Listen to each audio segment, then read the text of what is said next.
I'm at a point in my life that I feel like a lot of people go through when they're 25. A quarter life crisis. That's what's happening to me right now. Let's have a conversation about confidence.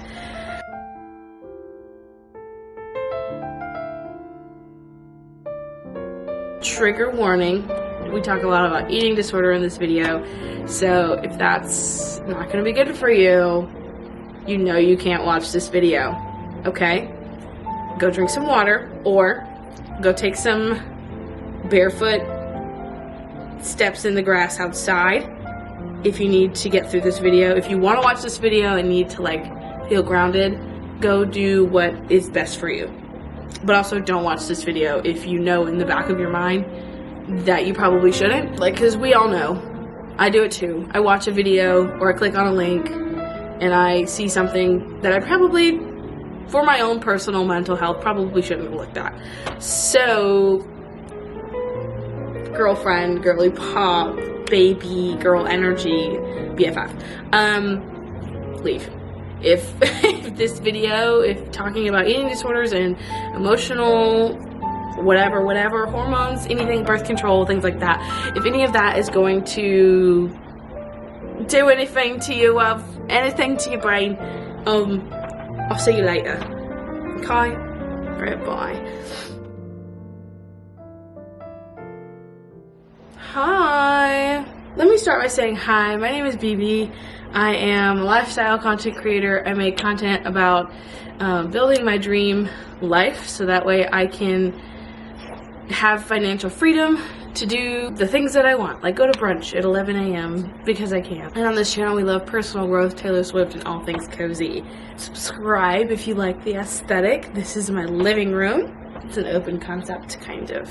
That doesn't matter. That's not what this video is about. First of all, if you see me looking over here, I have my notes for this video over here. I want to introduce a new series to my channel, and this is the first episode of it. It's called Scaling Up Your Self-Development, and I really want to have an honest and raw conversation about self-confidence, the lack of it, how to build it back, and steps that I'm going to be taking that hopefully lead me in the right direction. Let's talk about how I'm currently feeling, because that's what you do in therapy, right? How are you feeling today? How are you feeling today? I've been super busy, overworked, underpaid. Goes on for years. But mostly, I have been really feeling down and upset and just anxious lately about my lack of discipline that I have lost in the last couple years.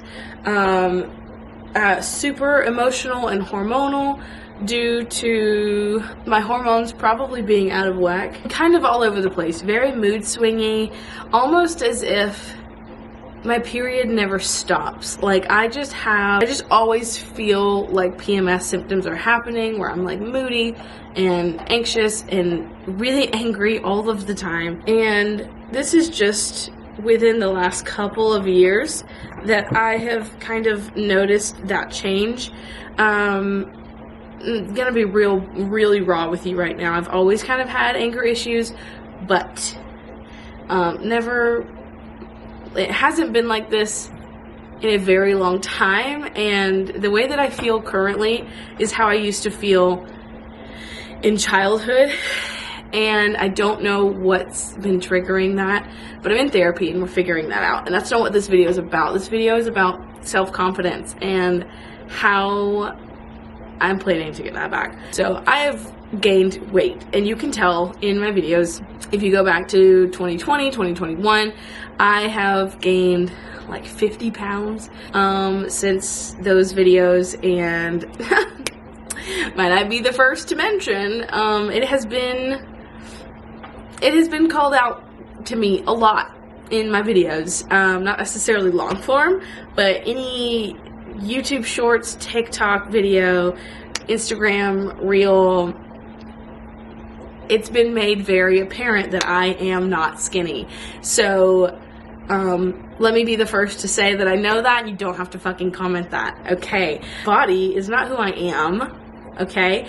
And I say that, but I don't really think I understand that for myself. Self-love is very hard, but I do fully believe that you are not your body, but my mental illness, love. It doesn't let me fully believe that for myself. So what we're doing this year is healing. I'm not going to sit here and say that back in 2018, 2019, when I was rather small, I'm not going to sit here and say that I was healthy, because I wasn't. I'm probably more healthy now, or healthy-minded now, than I was before the pandemic, just because I had an eating disorder. I would starve myself, and then I would have a binge session, and then I would throw it all up. And it would be that vicious cycle. I would starve myself for several weeks, and then eat a bunch of food, specifically two Wendy's 4-for-4s. I would get 2 of them, 2 drinks, like 2 of everything, consume it all in 30 minutes, and then throw it back up. Let's take a trip back to 2021. I think that was my most confident. I think that was like the peak of my confidence as for as long as I've existed in life. I will say that. I feel like 2021 was such a good year for me. The first year that I had gotten back into dance. It was the first year that full year. It was the year that I got married.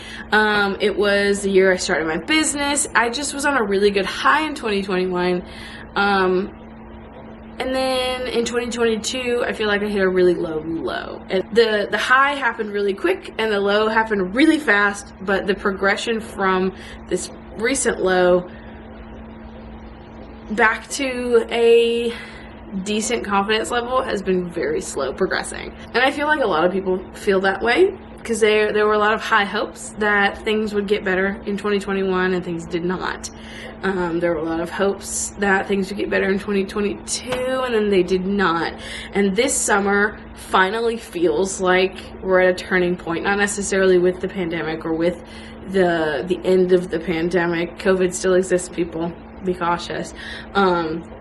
It just feels like we're turning a page, ending a chapter. And this summer just feels radically different. Oh, maybe I shouldn't say that word. This summer just feels intensely different than any other summer I've experienced in the past.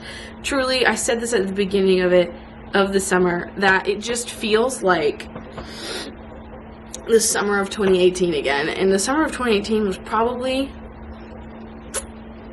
one of the best summers I've ever experienced. I was in college. I was living my little girl life. I loved it.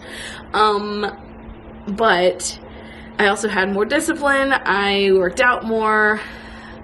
I had bad days. I'm not gonna say I didn't. I had bad days, but they were not as bad or as long-lasting as they are now. And I'm not going to sit here and be like, I've changed nothing, because I have. I eat terribly. For the most part, like my dinners and my breakfasts, dinner and breakfast is like really decent. Like I have some yogurt with honey and nuts or banana, and coffee. With like my go-to breakfast lately has been Greek yogurt with honey and frozen fruit. I'll have that in the morning with some coffee and some water, with lemon water. For dinner, we'll have like a really healthy, balanced meal. But it seems like lunch and in between lunch and dinner really get me, because I binge a lot during those times. During the day, not every day, but a lot of the time during the day, between like noon, 2 p.m. and 7:30, because we eat at 8 o'clock. We eat super late, and I know it's because I need to have a snack in between those, because that's a long period of time of me not eating, considering I'm super active, because I get on the treadmill 80% of the week, and I try and get 10,000 steps a day. I drink a gallon of water a day, and it feels almost impossible for me to lose weight at this point. but I know that there are still some bad habits that are contributing to my lack of success. So we are going to the doctor to figure out what's going on. But in 2021, I was really feeling like it was such a great year. I feel like my videos were better because I was happier, I was healthier, I was not focused on anything but truly making myself happy. And then I started to worry about things like money, and I started to get burnout, and that's really a lot of where it comes from. And a lot of this conversation is, I have a lot of notes here, but it's somewhat therapeutic to also be making realizations while I'm filming this video. Like, I really wouldn't have admitted in 2022 that I was burnout. So like the whole year of 2022, I kind of was just like, not the whole year. I would say August of 2022 to January of 2023, I was very severely burnt out. And I kind of talked about that on my Instagram, you know, made a little reel, talked about it, made a post on, you know, but I never really would admit to myself until this year that I've been burnt out for a while. And that has also caused a lot of my wellness journey to kind of go downhill, my mental health to go downhill, and my confidence to go downhill. You feel burnout, even if you don't want to admit it to yourself, it's probably better in the long run to do that. Because nothing is worth your mental health. Another thing of advice that I say a lot, but don't actually really take it myself. Raise your hand if you're the one that's giving everybody advice about how to take care of themselves and constantly checking up on everybody else, but you can't find the fucking willpower to do it for yourself. It's me. Hi. I'm the problem. It's me. Something else that happened in 2021 was that I did get off birth control. Like mid-2021, April or May or something like that, I got off of birth control. Just not because I wanted to have kids that year. It was more so along the lines of I didn't like the way it made me feel. And you're probably thinking, okay, bitch, why are you getting back on it? I'm gonna be honest. I feel like I needed a therapist a long time ago, but specifically in the last couple of years to help me deal with a lot of my trauma in my past. And I have a lot of trauma in my past, but I decided to handle it myself and get off birth control. Well, I got off birth control, and then a year later, in the summer of 22, decided, for whatever fucking reason, to get back on it. I am incorrect with my information. I got off of birth control in 2020. Why I thought that year was a good decision to get off of birth control, not sure. That was a terrible year to make a hormone-changing decision, okay? Anyway, I probably just needed a therapist, is what I'm trying to say. But in 2021, I tried to get back on birth control, and I don't think that was a good decision because I became very overwhelmed very fast, and so I was just like, nope, can't do it. And truth be told, I probably need to be medicated as well, so I need to see a psychiatrist, but I am still trying to overcome my fear of being medicated, because I was medicated for most of my life with Adderall, and I am just really scared that I'm gonna get back on some medication. I'm gonna have an existential crisis again about I don't know who I am off of medicine, and then let's be real, healthcare is expensive, so I really don't know if I could even pay for medication. Frustrating that I do have to choose certain things in my life, or not choose certain things in my life over medication. I know some people don't have that privilege, but if it is something that I can manage without being medicated, I would really prefer that. Healthcare in general kind of sucks, but like when you're a woman, nobody listens to you. So I'm just gonna stick with my therapist, who is a woman and is fan-fucking-tastic. Anywho, this video is kind of all over the place with one central topic. But I wanted to give you guys a background on like what I've been going through, what my experience with birth control has been like, and how it may affect me in the future. We're taking it one day at a time. I have not started it yet. I'm waiting to go through my menstrual cycle. If that's TMI, sorry. I did kind of give you a warning about birth control being a part of this video, and birth control and periods go hand in hand together. So, but I wanted to give it a shot because I just feel like this might be the answer and it might not be. I might decide to get off of birth control within a month or two of being on it, and you know, whatever. But I have a therapist to help me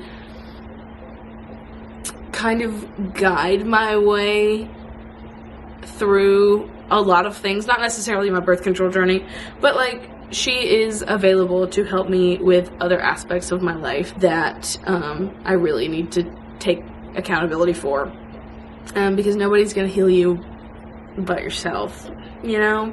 Only you can acknowledge the pain that you've been through, and only you can really allow yourself to go through it. And I just need to go through it, and I need to unpack it. There's a lot there that I need to unpack from a young age, and we're just gonna try both together. And if it doesn't work, we're keeping my therapist. She's an angel, baby, love her. She's not watching this video, she can't, but love her very much. She's iconic. But if birth control ends up not working out, I'm just gonna get back off of it, you know? But I'm also getting back on birth control to balance my hormones a little bit, or at least help. I don't actually think birth control really, you can't, there's nothing that will balance your hormones, so to speak. But I'm hoping that it will, the imbalance of my hormones. I'm not saying I hope it balances it. I just hope I can think like a normal person. But I am neurodivergent, so I don't think I probably won't ever think like a normal human being, but the really dark stuff that happens up here, I really hope that birth control can kind of, number one, not let me have children for a little bit, because that's a whole nother episode we can talk about. But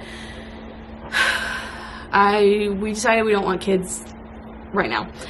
And again, if you guys want to know more about my decision and why we decided that, but also if you just want to have a conversation, because I'm always open to having conversations about things, anything, open to conversation. Conclusion of the video is, but I'm getting back on birth control because I'm hoping it'll help with the imbalances in my brain a little bit, but also to, prevent from having kids for a little bit, and then, maybe help on my wellness journey. So, because if you have really bad imbalanced hormones, it's really hard to lose weight. But again, we're going to the doctor, we're going to the gynecologist, we're going to figure it out if I have anything hormonally or that's hindering me from losing weight. As Alicia Marie would say, sexy as is. And I feel sexy and confident right now. I love my body, truly. But there are just some dark thoughts that happen in my brain when I look at my body for too long in the mirror, or sometimes I just wake up thinking terrible things about myself. But confidence, we started yesterday. I can't say we start today, because we didn't. We started yesterday, but you could start today. You could do that. And I'm gonna be here to support you, and I can be your accountability buddy. How about that? I don't want to shake your hand, I want to hold your hand, because I care about you, and I need you to know that we are in this together. And you're not alone. You never are, you never were, you never will be. So yes, but let's turn this around and talk about how we're gonna do what we can that's not medically necessary or, you know, whatever, to build up my confidence again. And I'm gonna take you guys along with me, more so to hold me accountable, but also so you guys don't feel alone either if you decide to take this journey for yourself as well. As you know, I am going through a 75 soft right now, and working out has been wonderful for my mental health. It always has been. I have always done some sort of movement with exercise, so working out and not necessarily being in the gym, but like moving my body is not a problem. I do that all the time. Like literally, like I said, I take 10,000 steps a day. Girl, my workout routine, she's iconic. She's not going anywhere. She never went anywhere. But I also need to credit with myself where I do apply myself, like in the gym, so to speak. Overall, I am fairly healthy. It's a lot of the mental stuff that I really need to like figure out, right? Like, because confidence is a mental game, and I just don't have the mental strength that I used to, and that's really where we want to get to. So consistency in allowing myself to feel things, but also telling myself, you're a bad bitch, don't forget it, and like listening to my own advice that I give to other people, and then crediting myself where like I do apply myself. So if you have any other tips or things you just want to say out loud, because maybe if you say them out loud, someone will agree with you. Like maybe you just need to type it out so you can like read it to yourself and then delete it. You don't even have to post it. But like type it in the comment section and maybe post it. Maybe you just need validation that you're not the only person that feels this way. I usually reply to all of my comments, especially if I find them meaningful. So I'm always open to have a conversation with you and talk about me giving you big sister advice, or just helping you validate your feelings about, or invalidate your feelings about yourself. Because sometimes our brain tricks us, and sometimes our brain tells us things that aren't true. And it's crazy because we think them, and so we're like, well, if we know ourselves the best, and so if we think them, they must be true. But that's not the case. I love you. You're doing great today. I leave you with this advice. If you feel like you hate yourself, go take a shower. If you feel like you hate everybody else, go eat something. And if you feel like the world hates you, go take a nap. I love you so much. Peace out, Girl Scout. I'll see you later. Bye.